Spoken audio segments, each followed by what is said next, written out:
enter the Holy of Holies.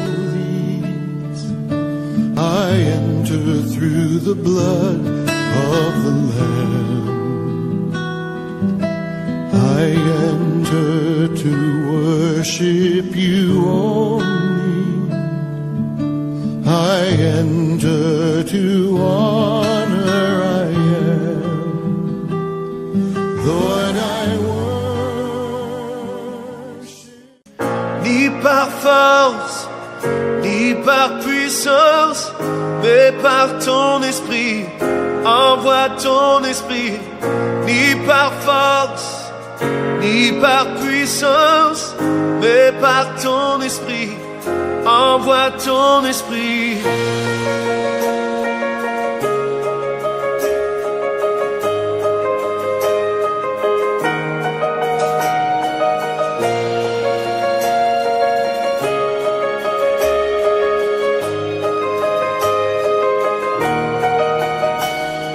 Tu es le feu, nous sommes le temple. Tu es la voix, nous sommes le chant. Toi notre Dieu. Bonjour frères et sœurs, ça fait un moment que nous n'étions plus ensemble, mais le Seigneur le permet en ce jour et nous avons sa parole. Alors nous allons continuer et peut-être clôturer aujourd'hui notre enseignement sur voici l'agneau de Dieu qui ôte le péché du monde. Alors je vais lire du verset 42 au verset 51, mais en sautant certains versets. Donc suivez un peu attentivement. Je commence par le verset 42. Jésus, l'ayant regardé, dit: Tu es Simon, fils de Jonas, tu seras appelé Céphas, ce qui signifie Pierre.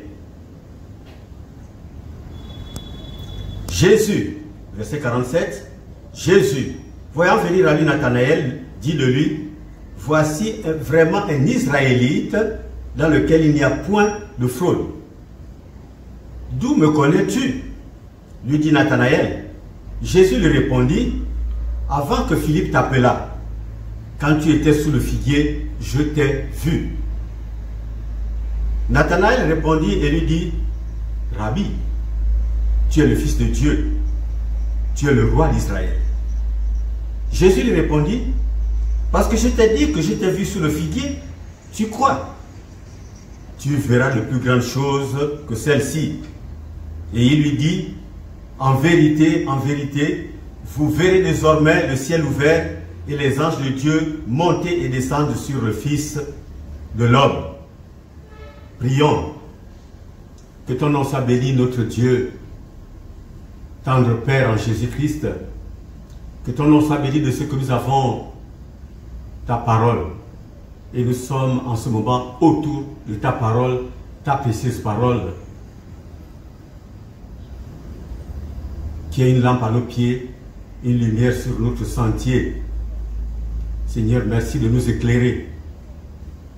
Merci de parler encore à nos cœurs, de nous enseigner ce que nous devons faire, de nous montrer le chemin à suivre. Nous voulons être plus efficaces dans l'œuvre à laquelle tu nous as appelés. Et nous sommes en train de parler du témoignage. Nous sommes en train de parler de la manière de présenter l'agneau de Dieu qui ôte le péché du monde, comme l'a fait ton serviteur Jean-Baptiste. Et nous comptons sur toi. Seigneur, enseigne-nous, parle-nous, mets-nous sur le droit chemin, aide-nous, assiste-nous pleinement afin que nous puissions faire ta volonté, rien que ta volonté. Sois béni, prends ce moment et conduis-les, Seigneur, au nom de Jésus. Amen. Alors, ce matin, je voudrais vraiment terminer avec vous notre exhortation sur ce fameux thème: voici l'agneau de Dieu qui ôte le péché du monde. Bon, nous allons donc conclure. Mais quand je parle de conclusion, ça ne veut pas dire que nous ne reviendrons pas dessus, parce que je ne suis qu'un homme, c'est Dieu qui est le maître de l'œuvre, le maître de son œuvre. Quand il permettra que nous puissions revenir là-dessus, nous reviendrons. Que son nom soit béni. Donc, en guise de conclusion, je voudrais faire d'abord un petit résumé sur ce que nous avons vu ensemble pour mieux nous... Ça fait longtemps qu'on a un peu arrêté, pour mieux nous remettre dans le bain. Et puis nous allons essayer de conclure. Donc cette conclusion qui est une conclusion relative, parce que quand le Seigneur le voudra, nous pourrons toujours revenir. Alors voilà un peu ce que nous avons vu ensemble. Qu'est-ce que nous avons vu ensemble? Alors, nous avons présenté Jean-Baptiste, nous avons présenté donc son mode de vie et sa mission, c'est-à-dire son ministère. Et nous avons conclu que Jean-Baptiste était tout simplement un témoin de Jésus-Christ. Après avoir vu son mode de vie et sa mission, c'est-à-dire son ministère, nous sommes tombés sur cette conclusion-là. Jean-Baptiste était un témoin de Jésus-Christ. Jean était donc un témoin extraordinaire. Et son témoignage avait pour base la repentance selon deux aspects. C'est-à-dire le message de repentance, ou si vous préférez, l'appel à la repentance, car le royaume des cieux est proche. Et ensuite, le baptême de repentance avec confession des péchés, qui était le signe de la manifestation de la foi pour l'entrée dans le royaume des cieux. Donc, il y avait deux choses. Il y avait la parole, il y avait l'acte. Et d'une manière générale, l'œuvre de Dieu doit se manifester, doit se faire toujours de cette manière-là. Il y a la parole, et quand nous avons compris la parole, quand nous l'avons saisie, alors il y a l'acte, c'est-à-dire la mise en pratique de la parole. Gloire à Dieu. Jean a rendu témoignage à Jésus devant Israël et devant ses disciples. Nous avons donc par la suite suivi le témoignage des disciples de Jean qui sont allés vers Jésus. Parce que certains disciples, quand ils ont entendu le témoignage de Jean sur Jésus, ont quitté Jean pour suivre Jésus. Nous avons vu le témoignage des tout premiers disciples de Jésus. Ce que nous en tirons, c'est qu'ils ont commencé à témoigner de Jésus avant même que ce dernier ne le leur commande. Et nous en avons déduit que dès que quelqu'un rencontre Jésus, quelque chose meurt en lui et quelque chose de nouveau naît en lui. Naît dans le sens de naître. Tous les disciples de Jésus ont été des témoins, utilisés et envoyés par lui, y compris les 12. Là, nous sommes encore dans les évangiles. Tout ce que nous venons de voir concerne un type de témoignage différent du témoignage de l'Église. Il s'agit ici du témoignage sans la nouvelle naissance. Alors que le témoignage de l'Église, c'est un témoignage après la nouvelle naissance. Ça, nous avons vu ça aussi. Il a aussi été question de ne pas parler de témoignage en ce qui concerne Jésus lui-même, mais plutôt d'entrer en scène de manifestation ou d'accomplissement. Car s'il est vrai que Jésus a dit certaines choses sur lui-même, il nous faut néanmoins comprendre qu'il n'est pas venu témoigner de lui-même. Il s'est tout simplement et naturellement révélé à Israël et au monde. En fait, les enseignements de Jésus ont fait comprendre qu'il était le Christ, le Fils de Dieu, et ses œuvres en ont fait la démonstration. Puis nous avons touché le témoignage chrétien selon l'homme nouveau et sous la puissance du Saint-Esprit. Le témoignage de l'Église, le témoignage chrétien, le témoignage à l'ère du Saint-Esprit. Et là, nous avons vu que le témoignage chrétien, nous avons vu ce qu'est le témoignage chrétien et comment il faut le faire. Nous en parlons. Donc, le témoignage chrétien n'est autre que de l'évangélisation. Il consiste à gagner à Christ des âmes perdues, à faire des disciples. C'est l'évangélisation individuelle, l'évangélisation personnelle du chrétien. Et cela fait partie du ministère chrétien. Tout enfant de Dieu, donc tout chrétien, est un gagneur d'âme, un évangéliste, un témoin de Christ. Alors, nous pouvons nous poser la question suivante. Que fait le témoin de Jésus-Christ? Eh bien, le témoin de Jésus-Christ présente et raconte Jésus-Christ. Il expose des fois la personne et l'œuvre de Jésus-Christ. Il dit ce qu'il a vu et ce qu'il a entendu de Jésus. Il parle de ses expériences avec le Seigneur Jésus. Nous avons aussi considéré deux aspects dans le témoignage. Premièrement, la personne que nous présentons, c'est-à-dire Jésus-Christ. Et deuxièmement, la manière de présenter cette personne. Le premier aspect, donc la personne que nous présentons, a été l'objet de la 7e partie de notre exhortation où nous avons présenté entre autres les attributs de Jésus, le Sauveur et le Seigneur. Quant au deuxième aspect, il a constitué la 8e partie. Et finalement, je crois que nous avons tous compris que notre exhortation avait pour but le témoignage chrétien.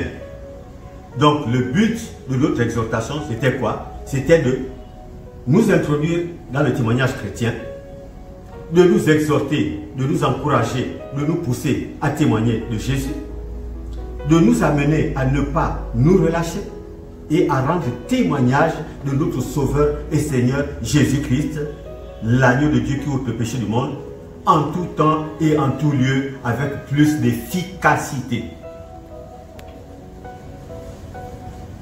Dans le titre, voici l'agneau de Dieu qui ôte le péché du monde,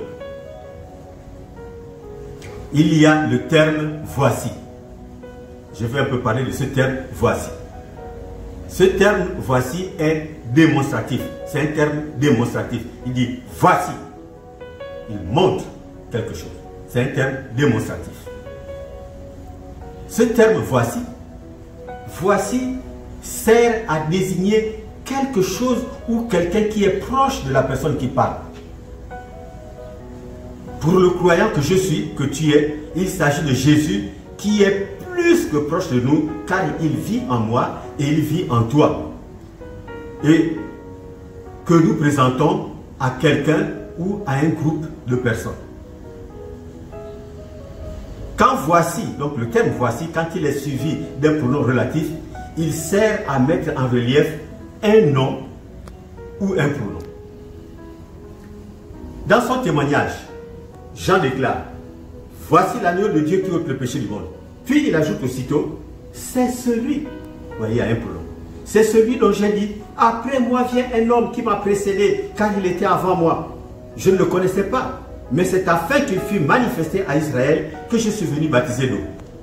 Ici, Jean met l'accent sur l'agneau de Dieu qui ôte le péché du monde. C'est-à-dire sur l'homme qui incarne cet agneau-là. C'est-à-dire Jésus. Gloire à Dieu. Le terme voici sert aussi à annoncer une arrivée ou un changement subit ou surprenant. Israël était habitué à offrir des animaux comme sacrifice.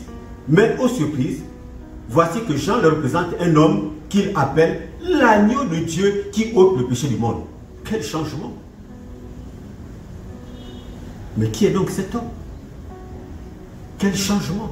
On passe des animaux à un homme. C'est un changement. Donc voici est bien placé pour cela parce qu'il sert à annoncer une arrivée ou un changement subi ou surprenant. Voilà.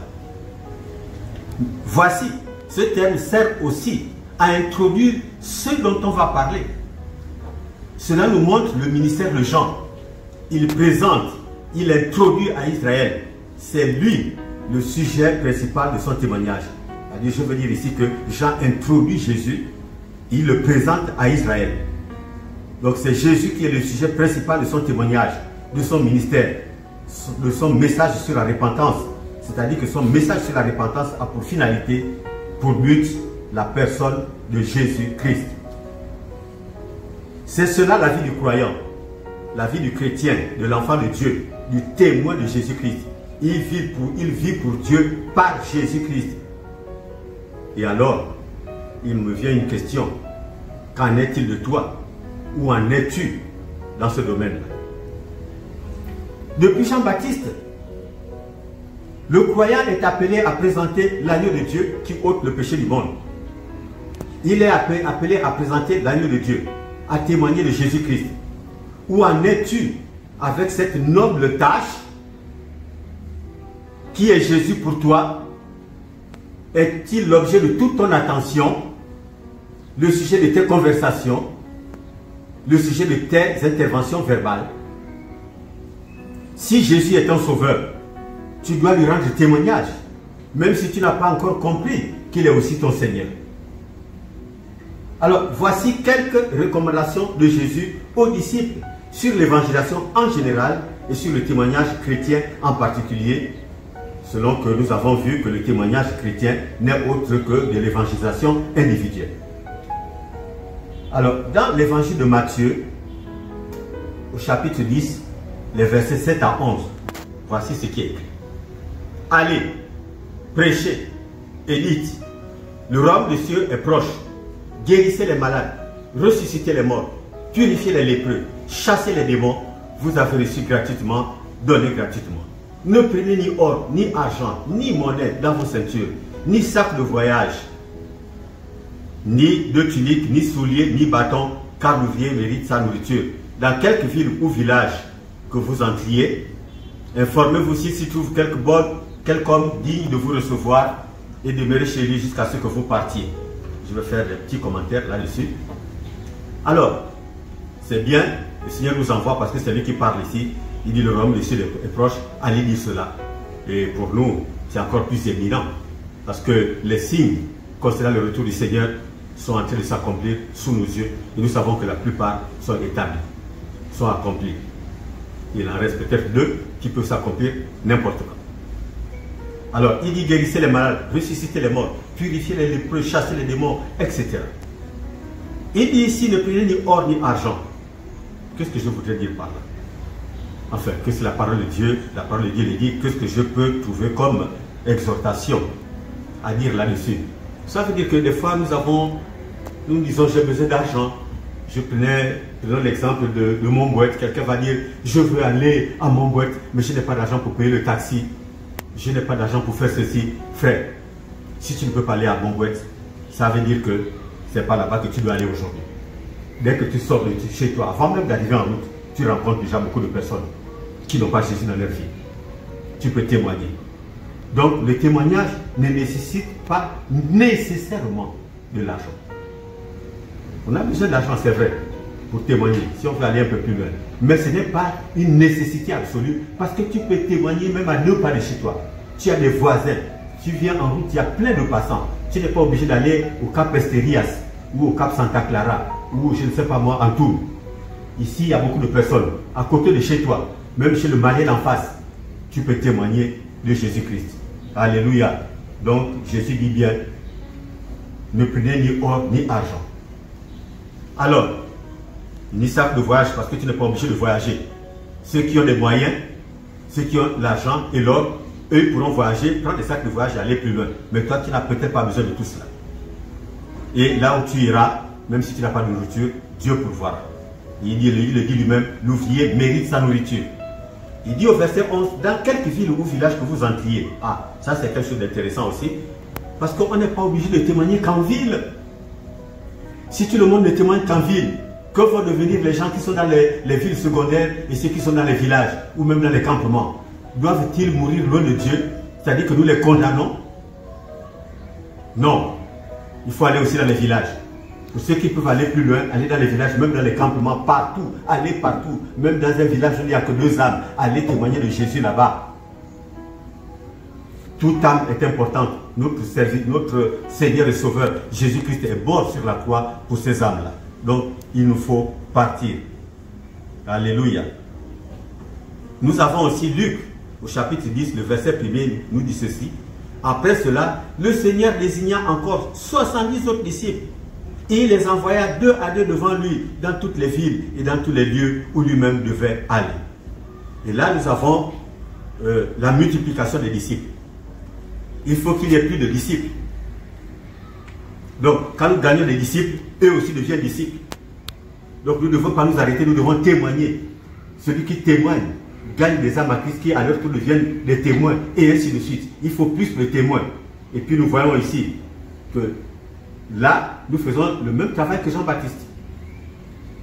Jean-Baptiste avait pour mission de préparer le chemin du Seigneur. Là où Jésus devait passer, Jean-Baptiste avait pour rôle de préparer, d'aplanir les sentiers. Parce que Jésus devait venir, devait rentrer dans les cœurs. Nous en avons parlé vraiment tout au long de l'enseignement. Pour nous, c'est la même chose. C'est-à-dire que nous témoignons de Jésus, nous préparons le chemin pour Jésus qui doit rentrer dans les vies de ces gens-là. Nous labourons les cœurs par la parole. Nous labourons déjà les cœurs, nous nous préparons pour que la semence puisse germer et produire du fruit. Gloire à Dieu. Dans Matthieu 28, versets 19 et 20, il est dit, allez, faites de toutes les nations des disciples, les baptisant au nom du Père, du Fils et du Saint-Esprit, et enseignez-leur à observer tout ce que je vous ai prescrit. Et voici, je suis avec vous tous les jours jusqu'à la fin du monde. Donc, nous sommes appelés par le Seigneur à aller partout. Partout. Pour faire dans toutes les nations du monde. Là où nous sommes, nous devons travailler. Si Dieu nous envoie quelque part, là-bas aussi nous devons travailler. Nous devons aussi témoigner là-bas. Et notre témoignage doit aller plus loin. Nous en parlons aussi, si vous regardez les enseignements passés, on parle de ça, comment suivre les âmes. C'est-à-dire amener ces âmes-là jusqu'à ce qu'elles passent par les eaux du baptême et soient autonomes. Donc nous allons jusqu'à ce niveau-là. Voilà. Et le Seigneur nous dit, ne craignez rien, parce que je suis avec vous. Allez, ne vous dites pas comment, je vais commencer par où, comment faire. Non, Jésus dit qu'il est avec nous jusqu'à la fin du monde. Alléluia. Gloire à Dieu. Marc chapitre 16, les versets 15 et 16. Puis il leur dit, allez par tout le monde et prêchez la bonne nouvelle à toute la création. Celui qui croira et qui sera baptisé sera sauvé, mais celui qui ne croira pas sera condamné. Oh Seigneur. C'est un peu la même chose, mais ici il a ajouté quelque chose de particulier. Ici le Seigneur nous fait comprendre que si nous fermons notre bouche, frères et sœurs, si nous ne témoignons pas, nous condamnons le monde. Nous condamnons les âmes. Et ne connaîtront pas le Seigneur, ils ne seront pas sauvés, mais ils seront condamnés. Parce que la foi ne peut venir que là où Dieu a parlé. Et nous devons ouvrir nos bouches pour parler de la part de Dieu, pour que les âmes croient et ne soient pas condamnées. Quel malheur que de voir des âmes pour lesquelles notre Seigneur, notre Sauveur et Seigneur, Jésus-Christ que nous aimons tant, est mort sur la croix du calvaire, a souffert vraiment des choses incroyables. De voir ces âmes-là liées en enfer parce que je n'ouvre pas ma bouche, parce que tu n'ouvres pas ta bouche. C'est pas normal, c'est indigne. Et qu'est-ce que le Seigneur a dit? Il a dit, fils de l'homme, je t'ai établi comme sentinelle dans la maison d'Israël. Ça c'est dans l'Ancien Testament déjà. Tu dois écouter la parole qui sort de ma bouche et les avertir de ma part. Quand j'ai dit au méchant, méchant tu mourras. Si tu n'avertis pas le méchant, il mourra dans son péché, que je te le demanderai son sang.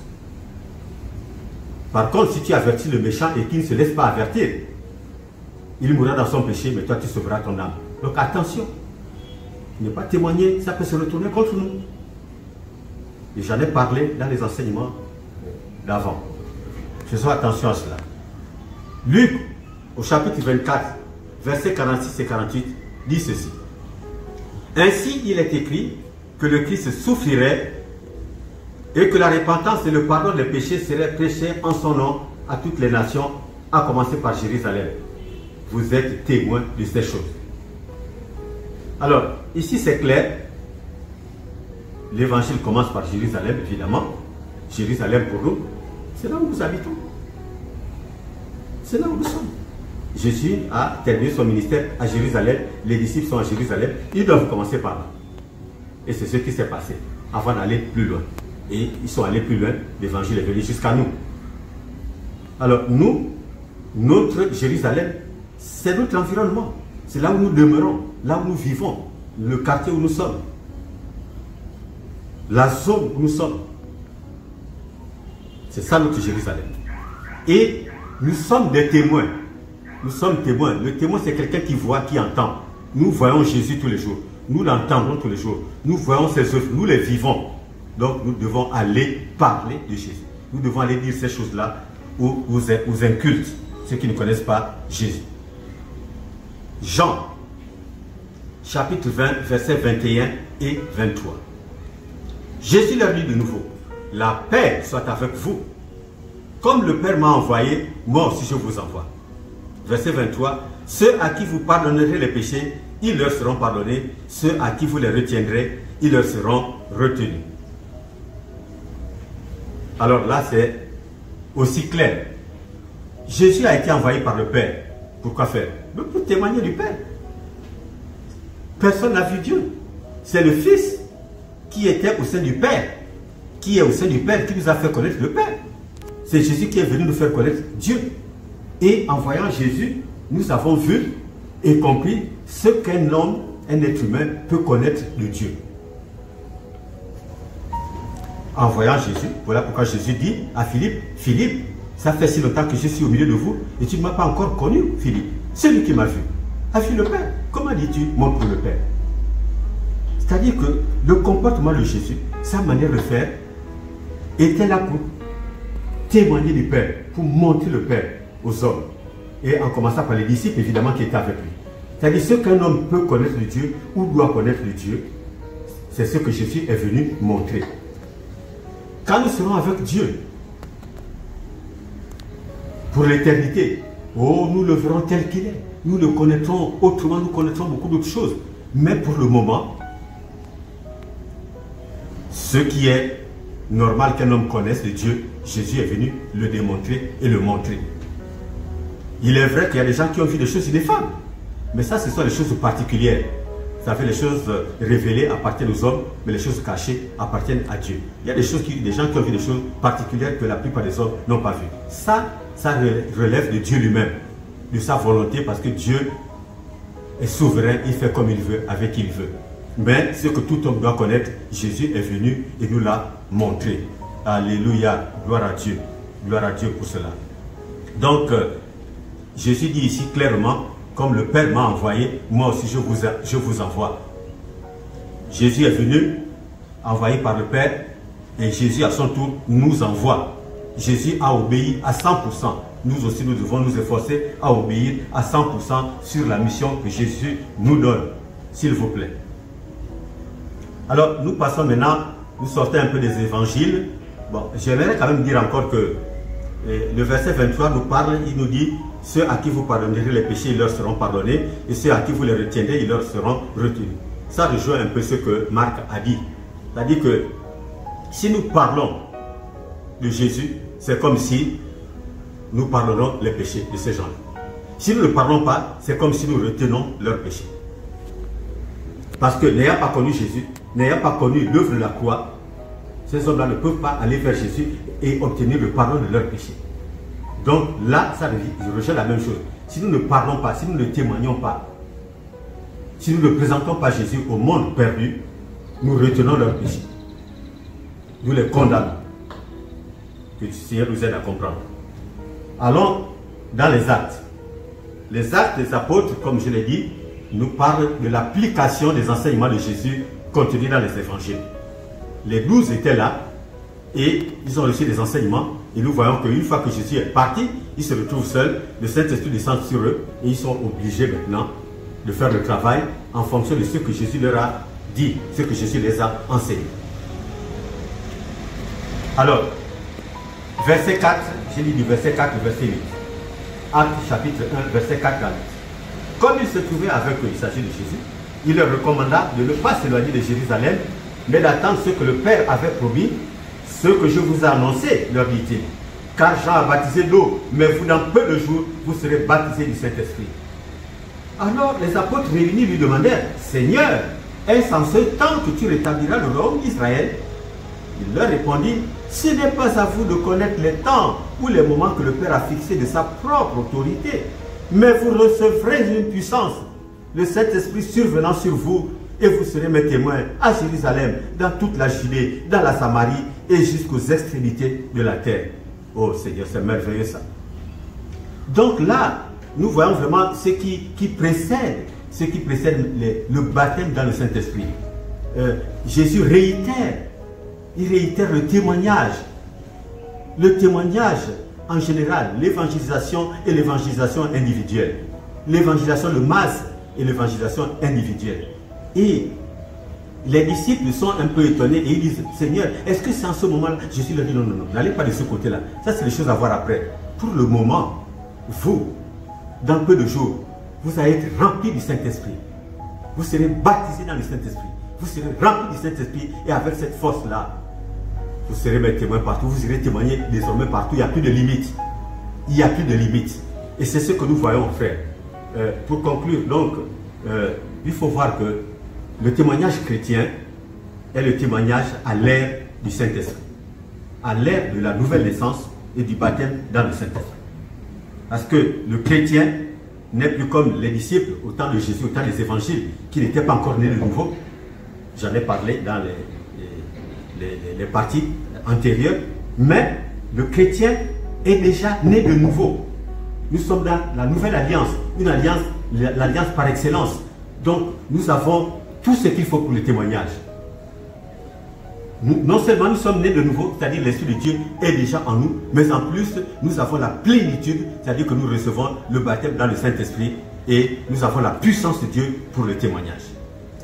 Qu'est-ce que nous allons dire au Seigneur? Si nous ne témoignons pas, qu'est-ce que nous allons dire? Ces choses-là, nous en avons parlé. Revoyez les anciennes parties, vous allez trouver tout cela là-dedans. Donc nous sommes seulement en train de conclure. Frères, donc nous ne pouvons pas nous taire. Nous ne pouvons pas rester sur place. S'il vous plaît, nous devons aller. Ça doit brûler dans notre cœur. Nous devons parler de Jésus. Jésus a besoin de nous. Il nous a établis. Il nous a envoyés. Nous sommes des envoyés. C'est-à-dire que nous sommes des apôtres. Apostolos. Nous sommes des apôtres. Nous sommes des envoyés. Des envoyés de Jésus-Christ. Ou si vous préférez, Dieu nous envoie à travers Jésus-Christ pour aller témoigner de son Fils. Pour sauver le monde perdu. Tu n'as pas grand chose à dire. Tu témoignes seulement de Jésus. Ce n'est pas toi qui fais l'œuvre, c'est lui. Nous devons témoigner. Tu es un témoin. Je ne peux pas dire sois un témoin, puisque tu es un témoin. Mais j'ai dit, tu dois témoigner. Tu dois parler de Jésus. Tu dois présenter l'agneau de Dieu qui ôte le péché du monde. Tu dois dire aux âmes perdues ce que cela signifie. Tu dois dire la parole, comprendre ces choses-là et avertir. Tu es une sentinelle, quelqu'un qui sonne la trompette. Quand nous sonnons la trompette, nous disons Jésus-Christ est Seigneur. Ça fait partie de cela. Nous devons témoigner, sonner de la trompette. Mon frère, ma soeur, témoigne de Jésus-Christ. Parle de Jésus, le sauveur du monde. Ne te tais pas. Tu as été sauvé pour cela. D'autres ont témoigné de Jésus pour que tu sois sauvé. Toi aussi, à ton tour, sois un instrument pour le salut des autres. Ne laisse pas mourir les hommes loin de Dieu. Ne laisse pas mourir ta famille, ton père, ta mère, tes frères et sœurs, tes connaissances, tes amis, loin de Dieu. Et les autres, Jésus est mort sur la croix pour eux. Jésus les aime. Jésus aime les impies. Toi aussi, tu étais un impie. Moi aussi. Mais d'autres ont parlé de Jésus et nous avons été sauvés. S'ils ne l'avaient pas fait, nous serions encore en train de croupir dans le péché. Donc il faut que tu parles de Jésus.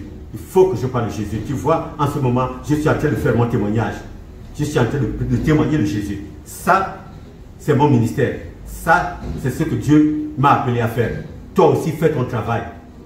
Fais ta part. Je suis en train de faire la mienne. Fais ta part. Va témoigner de Jésus. Partout. À ceux qui veulent entendre, même à ceux qui ne veulent pas entendre. Parle de Jésus. Et beaucoup seront sauvés. Que le nom du Seigneur soit béni. Nous allons nous arrêter là. Seigneur, éternel, mon Dieu, je te bénis pour cet enseignement, pour tout ce qui a été dit, tout ce qui a été fait tout au long, Seigneur, de cette exhortation. Aujourd'hui, nous concluons, c'est une conclusion relative. Et nous comptons sur toi, Seigneur, parle au cœur de mon frère. Pour ce chacun au témoignage, ce sont ceux qui témoignent, qui sont remplis du Saint-Esprit. C'est eux que les miracles et les prodiges accompagnent. C'est donc qu'il est écrit, voici les miracles qui accompagneront ceux qui auront cru. Ceux qui ont cru là, ce n'est pas en restant à la maison que les miracles nous accompagnent. C'est quand on va prêcher l'évangile. Et là, nous prions pour les malades sont guéris. Et là, nous imposons les mains aux malades, ils sont guéris. C'est là qu'il y a les miracles et les prodiges dans la vie de ceux qui partent. Beaucoup sont là. Il y a des choses que tu as mis en eux. Et rien ne se passe parce qu'ils sont amorphes, ils sont assis. Ils dorment, ils sont assis. Ils ne pensent qu'à leur salut, ils ont un salut égoïste. Seigneur, étends ta main. Oh, agis puissamment, que chacun de nous comprenne ces choses et que nous nous mettions en mouvement, Sois béni à jamais. Merci Seigneur pour tes bienfaits. Au nom de Jésus. Amen. Nous sonnons aussi de la trompette. Et je dis, frère, Jésus-Christ est Seigneur. Jésus-Christ est Seigneur. Jésus-Christ est Seigneur. Jésus-Christ est Seigneur.